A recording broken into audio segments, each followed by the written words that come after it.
Bantu banjye rero nongeye kubaha ikaze kandi mba nanabasuhuza abantu bashya, ndabasuhuje abantu dusanganywe, nanone namwe ndabasuhuje kandi mbahana ikaze. Rero aka kanya mbazana ibintu byiza kandi biryoshye, buri muntu wese aza kuvanamo isomo akavanamo icyigisho, kandi ndabizi neza yuko ibintu mbaha bibagirira umumaro. Umuntu byumvise bwa mbere ntuze gucikwa, kuko nyimbigisha ibintu byabagirira umumaro kandi byiza by'agaciro. Ntakubeshye, wakagombye kubyishyura amafaranga cyangwa se ukajya mu ishuri ukabyishyura. Ngewe nubwo ngerageza kubihina ubutankongera nkabirambura, ariko ni ibintu byakugirira umumaro wakagombye kwishyura. Nge rero nta nyungu nkwatse, nta mafaranga nkwatse, nta n'iki sinkuza, ariko iyo ufashe umwanya ukankurikira uvanamo isomo ryakwigisha kandi ryakugira umumaro. Rero ngiye kukubwira ibintu 5 weho udafite akazi cyangwa se nawe gafite ushobora gukora bikaguha amafaranga kandi bitagusabye igishoro, ahubwo bigusaba umwanya wawe n'ubwitange bwawe. Noneho ubwo bwitange bwawe bukaba ari bwo buguha amafaranga. Ibi bintu 5 habe n'igikoroto cya 5 bizagusaba, ariko bizagusaba umwanya. Ushobora kudatanga amafaranga ariko ugatanga umwanya wawe.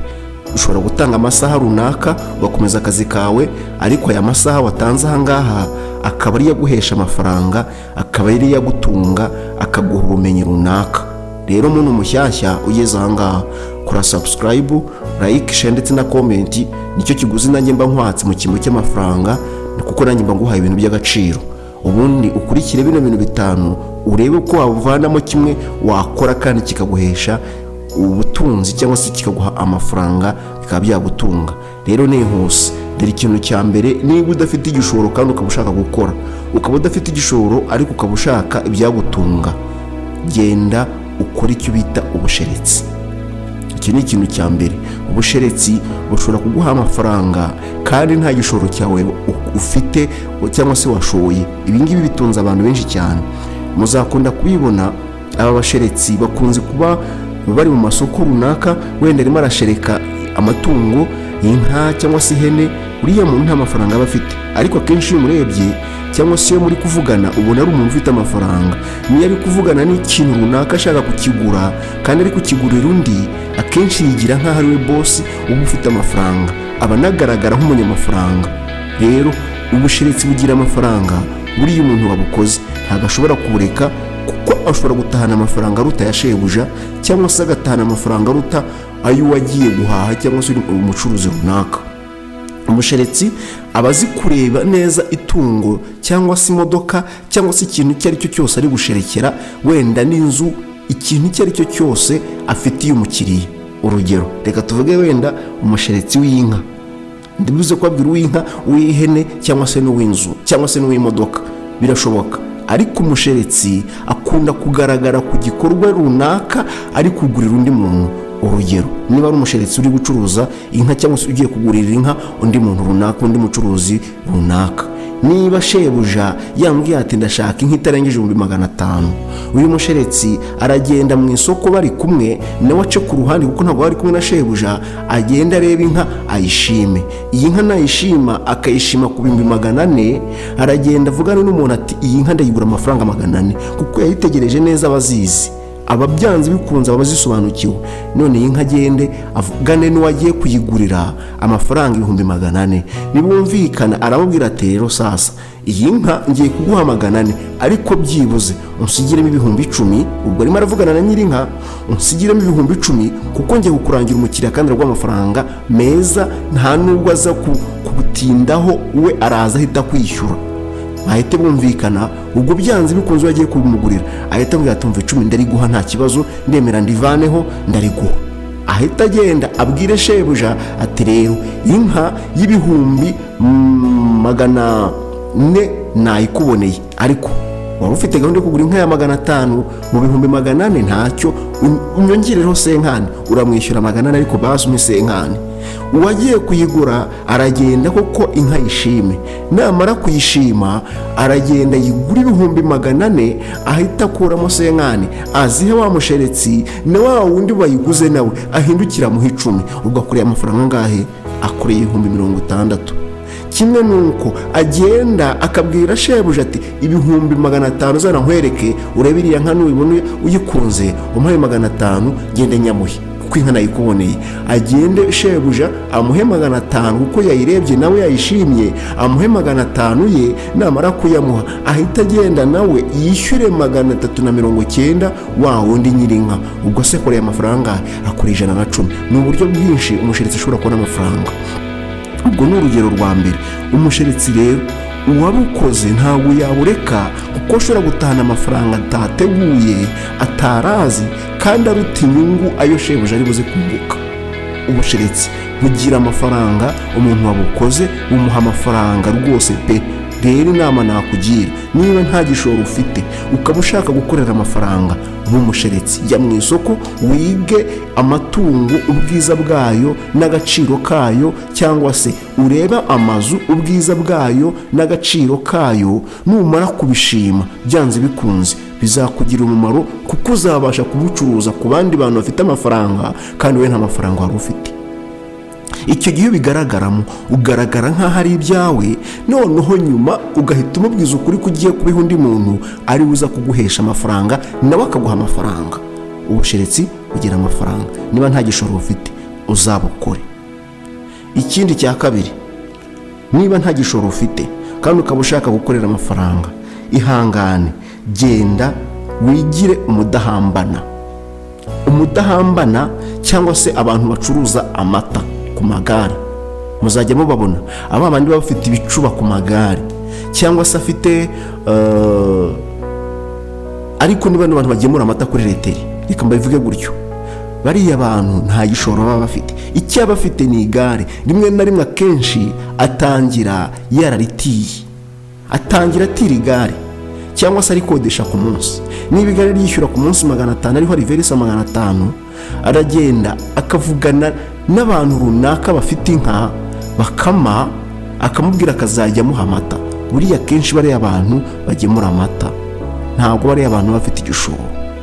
batangira nta gishoro bafite, ariko nyuma bakaza kubona igishoro. dore ukuntu bitangira. uyu muntu afite igare aragenda akavugana n'ahantu azajya agemura amata. ndashaka ko nzajya mbazanira amata runaka wenda buri munsi umunsi ntazajya nkora wenda ni ku isato cyane ku cyumweru bitewe n'umunsi aruhukiraho. noneho yamara kuvugana nabo bakamubwira amata tujya guhera 350. niba bamubwiye ko bazajya bamuhera 350, nawe ahita agenda akajya mu giturage akayafatira kuri 25. ni urugero. muri iyi minsi amata niko ari kugura. mu cyaro litiro bayigura 25. iyo yegejeje hahandi bamuhera 35, cyangwa se yahomba yagira isoko ribi bakamuhera 300. urumva litiro hari uyifataho 50 cyangwa se akayifataho 100 bitewe n'isoko ryiza yabonye.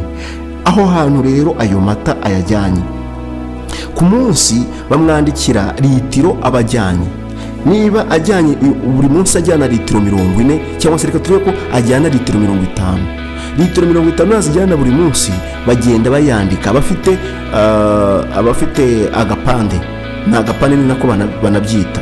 buri munsi uko agenda agemura bandikaho litiro 50. ejo najyana barandika litiro 50, ejo bundi najyana barandika litiro 50. ukwezi ni gushira, ya minsi nishira, baragenda bateranye za litiro 50 zose, haravamo wenda litiro 300 n'urugero. niho muri litiro 300 bahita bakubana y'amafaranga bari kumuhera. niba bari kumuhera 35 cyangwa se bakari kumuhera 300, barahita bareba amafaranga amaze kugezamo bayamuhembe. niba yamuhemba arahindukira nawe ajye guhemba ba bantu ari gukamira, ba bantu ba nyirinka.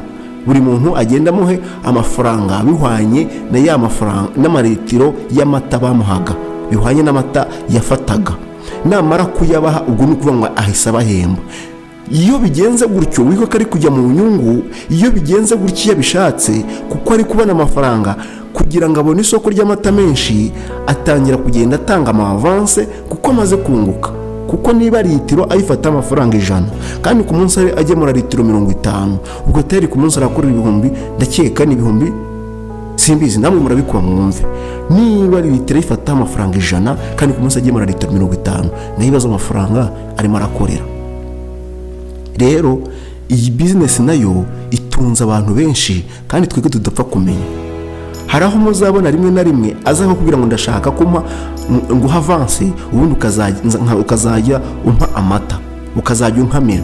Buriya abashaka abandi bakiriya ku ruhande kuko azi ibanga ry'amata, ariko abenshi batangira nta mafaranga bafite, ari ukumubwira ngo amata, mbega bakorera mu cyizere kuko bamwizeye bakayamuha, nawe akayagemura ahandi kuko yizeye abandi, noneho ba bandi bakazamwishyura n'agahindukira akishyura ba bandi. Iyi bizinesi itunze abantu benshi. Akenshi bariya abantu ba nyirinka batangira nta mafaranga babaha, ahubwo bagategereza ko bazahembwa mu cyizere. Muri make no gukorera mu cyizere. Iyi bizinesi nta gishoro isaba na gito, rero nawe wayikora kandi ni nziza cyane. Ku munsi ushobora gukora amafaranga 15, 20, ndetse na 30 iyo wagize isoko ryiza wabonye amata ukabona n'ahantu yagemura. Iyi bizinesi y'amata nkubwiza ukuri, iyi bizinesi ni nziza cyane. Ariko ubundi mbabwiza ukuri, njye mbaha bizinesi nziza z'insirimu zidasaba igishoro. Niko nakubwiye yuko bizinesi uzakora nta gishoro zizagusaba. Niba uri umukene ntuzavuge ngo wabuze akazi, uzikorera bizinesi kandi zakugirira umumaro zikagutunga. Sasa rero dore bizinesi ya gatatu uzakora kandi itazagusaba igishoro: gucuruza inkoko. Gucuruza inkoko ndavuga tuno dukoko dutoya ubuvanye mu kigo runaka cyangwa se muri kampani runaka. Hari udukoko tudushwi tuturwana tumaze ukwezi kumwe. Ziriya nkoko muzabona abantu baba bazifite ku magare, haba hari akantu kameze nk'agasanduku bashyizemo inkoko, bagashyiramo n'ibiryo zigenda zirya. Bariya bantu ntabwo baba bashoboye. Bariya bantu dore ukuntu bigenda, nawe uzabikore. Bariya abantu bacuruza turiya dukoko, aragenda akavugana na shebuja ufite inkoko cyangwa se umworozi w'inkoko, bakumvikana, akamubwira ati jyewe mpa inkoko wenda urugero 100, ngiye kuzijyana ku isoko. Icyo gihe ari kuzitemberana ahandi kunuza ku igare cyangwa se ari kunyura hose, hari abantu bazikunda. Akamubwira ati mpa udukoko 5, cyangwa se undi akamubwira ati ndashaka udukoko 10, cyangwa se hakaba hari abantu runaka bashaka korora, akamubwira ati jye izo nkoko zose 100 ndazishaka, agahita zitwara zose. Rero shebuja ategeka wa mwana cyangwa se wa musore cyangwa se wowe uri we wese ati genda ujye kuzicuruza, jye inkoko urampera 2,000 cyangwa se urampera 5. Bakumvikana. Noneho wa muntu ari weho ndi kubwira, nuzijyana ku isoko uzagenda uzigurishe kuri 2,500. Ndakeka ko nyinshi zigura 2,700. Ubundi ibyo uzabona zose ziba zigura 2,700. Rero iyo zijyanye ku isoko akazigurisha 2,700 cyangwa se 2,500, icyo gihe kuri buri nkoko uragenda ufata amafaranga 500 cyangwa 700. Kuko iyo umaze kuzicuruza uhita uvanamo ayawe andi wavuganye na shobuja ukayamuha. Urugero, niba inkoko wagurishije inkoko 100 kandi buri nkoko wagiye ufata amafaranga 500, ubwo urakuraho ya 500 kuri buri nkoko, ubwo zose hamwe wenda ni 5,000 cyangwa se ni 10,000 ushyire ku ruhande, ubwo n'ayawe. None uhandi uragenda uyahe shobuja. Ntabwo shobuja umwishyura mbere, ahubwo umwishyura nyuma bitewe n'uko wagurishije ubucuruzi bwawe. Nubona abakiriya ni byiza, nubabura urongera usubirane ya matungo yabone za nkoko, wongera ugende uzisubize shobuja. Ubwo shobuja umushubije ibye kuko isoko ritagenze neza, nta kintu ari bukuvebeho kuko zanariye, nta kibazo inkoko zifite. Iyo ni bizinesi nziza wakora kandi yaguha amafaranga utabangamiwe kandi utanavunitse. Ubu bucuruzi bw'inkoko nta muntu n'umwe utabukora, uzabukore kandi ni bwiza cyane. Rero dore ubucuruzi bwa 4 bwiza ndi busorezeho ku bucuruzi bwiza cyangwa se ku mpano bufite abenshi batazi kandi nziza. Niyo ngiye kukubwira bwa 5, ariko imbere ya byose reka manze nkubwire iya 4. Ariko iya 5 ntigucike kuko urasanga uyifite kandi yagutunga utabizi. Reka nkubwire rero bizinesi ya 4 nziza ni ubucuruzi by'abandi, ubucuruzi bw'abandi cyangwa se gucuruza iby'abandi bitari ibyawe. uzabibona. Hari abantu bakunze ukabona apostinze wenda mikrofone cyangwa se apostinze radio cyangwa se arimo aragenda postinga utuntu runaka, ugatekereza bino bintu bikora ryari, arabifite. Ukabona umuntu apostinze se gitari cyangwa se apostinze arimo aravuga ati ngiye mfite radio nziza zigezweho za bluetooth, ama headphone cyangwa se za microphone niba nazibuze, za ampli, mbega ibintu by'ikoranabuhanga arimo arabipostinga. Cyangwa se apostinze inzu nziza kandi arimo aravuga ngo iri ku isoko. Ibyo byose arimo arapostinga avuga ngo biri ku isoko, amakamera n'ibiki byose, cyangwa se amatelefone agezweho meza, ati ibi ngibi ndabifite biri ku isoko. Uzabona ahanini bariya abantu baba bavuganye na nyir'ubwite, abazi ko ku isoko bimeze. Urugero, hari umucuruzi runaka wenda uri kubicuruza i Kigali cyangwa se muri quartier utuyemo, noneho iyo bifite abazi igiciro, nibura niba wenda urugero afite telefone nziza irimo iragura amafaranga 100,000, abiziranyeho na shebuja uyu cyangwa se ari weweho, nawe urayipostinze, uvuze ko uri kwitangira amafaranga 120, ukayipostinga ukurikirwa cyane, cyangwa se ahantu wabishyize wenda ni kuri Facebook cyangwa se n'ahandi, urimo urarebwa n'abantu benshi, cyangwa se urimo urakoresha ama live ku ma TikTok na hehe, urimo urabigaragaza. Icyo gihe tayari icyo uri gukora, urimo urashaka umukiriya w'iyo mari wa postinze. Uwo mukiriya rero nibaza bakakugurira, ubwo urahita ubona inyungu. Wenda nashaka baguhera 110, wowe uragenda ifate kwa handi mwavuganye kwa nyir'ubwite, umwishyura 100 rye, noneho ugende wa wundi agukubite. Ariko akenshi azabanza kwishyura nawe yimwoherereze. Nimwoherereza afasha amafaranga 110 cyangwa se 120, wa wundi shoboje uramuha amafaranga 100,000. Akenshi abangaba bashobora gucuruza ibintu bitanu ku munsi kandi atari ibye, ari ugucururiza abandi, wa wundi aramuhemba kandi avanemo naye y'inyungu. Ibi bintu abenshi barabikora. Uzakunda kubona abantu babicuruza kandi ubazi uzi ko nta kintu bafite. Ubucuruzi wabukora, nta gishoro bigusaba. Icyo bigusaba ni umwanya wo kuyipostinga gusa. Nakwengiza business ndi kukubwira, icyo usabwa ni umwanya wawe, nta kindi. Nta mafaranga uzasabwa na makeya, habe namba. Izi business rero nkubwiye zagutunga. Rero reka nkubwire ikintu ugiye gukora, ikintu ugiye gukubwira ushobora kuba ufite utaruzi. Ushobora kuba ufite impano, nicyo kintu cya gatanu ngiye gusorezaho. Ushobora kuba ufite amahirwe, ufite iyi impano utazi yuko yagutunga. Waruzi yuko hari abantu tujye tubona b'abastari bafite impano bahawe n'Imana, cyangwa se akamenya ko yifitiye iyo mpano atarabizi. Waruzi yuko ijwi ryiza no kugaragara neza byagutunga? Abenshi ntabwo babizi. Ngiye gufata umunota umwe cyangwa se iminota 2 kugira ngo nsobanure kano kantu. Impano yo gusa neza no kuvuga neza, izi mpano zagutunga kandi bitaragusabye amashuri, bitaragusabye ubundi bumenyi runaka, bitaragusabye ku icyo usabwa no kubuzi kuvuga neza kandi ukaba ugaragara neza. Kugaragara neza ni uko ufite umubiri mwiza, uteye neza kandi unambara neza, ubundi ukaraba, nta kindi, ubundi kwivugira neza. Ibintu byagutunga. Akenshi muzabona abantu ababaye musi, cyangwa se barimo barayobora amakwe, barimo barayobora ibirori runaka, cyangwa se n'umusizi. Ni kuvuga neza. Buri busizi buturuka ku bumenyi uba waraciyemo, uragira inka ukamenya guhanga utuntu. Ntabwo ari ibintu bisaba amashuri, ni ibintu bisaba kuvuga neza.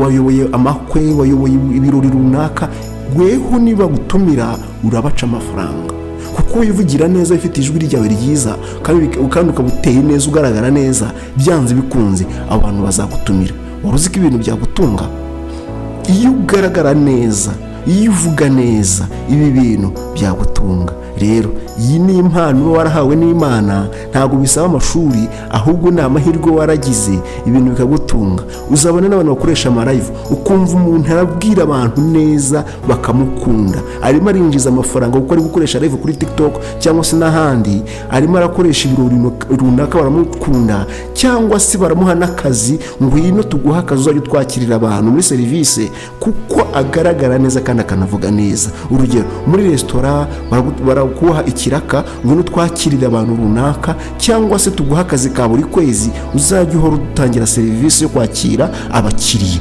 kuko agaragara neza no kuvuga neza. Izi ni impano zagutunga, kandi iyi mpano itangwa n'Imana. Rero wowe ushobora kuba uyifite utabizi, cyangwa se ukaba uzi kuvuga neza n'abantu babikubwira, ariko ibi bintu byagutunga. Rero iyi nama cyangwa se iki kintu niba ugifite cyagutunga, igaragaze bakubone. Ugiye mu masoko ushaka umukiriya runaka akubone, nushaka umwaka icyo kiraka, ndashaka nkwakirira aba bantu, upfa kuba utinyutse gusa kandi ukaba uzi ko iyo mpano uyifite. Aho wajya hose baguha akazi, yaba ku murenge baguha akazi niba ufite amashuri, niba nta n'amashuri ufite, ahantu uri hose ikintu cyose wagikora, kuko wagenda ukaka umuntu akazi, njye mpa serivisi nzajya nkwakirira aba bantu, byonyine yakaguha, kuko iyi ni impano idasaza kandi ni impano y'Imana itagusabye amashuri. Reka rero mushimire wa muntu wowe unkurikiye, uri umuntu w'agaciro n'ubugejeje aha ngaha, ukaba ugikurikirana bino bintu, ukaba ukinkurikirana, uri umuntu w'agaciro. Ndagushimiye rero, reka nsoreze aha ngaha, nizere ko umushyashya yakoze subscribe, kuko nicyo kiguzi nanjye mba nkwatse, nawe wayikoze kandi kubugejeje aha ngaha, ni ukuri kose dore ngaha hondi Imana iguha umugisha. Rero ndabashimiye, nakagaruka, ciao ciao.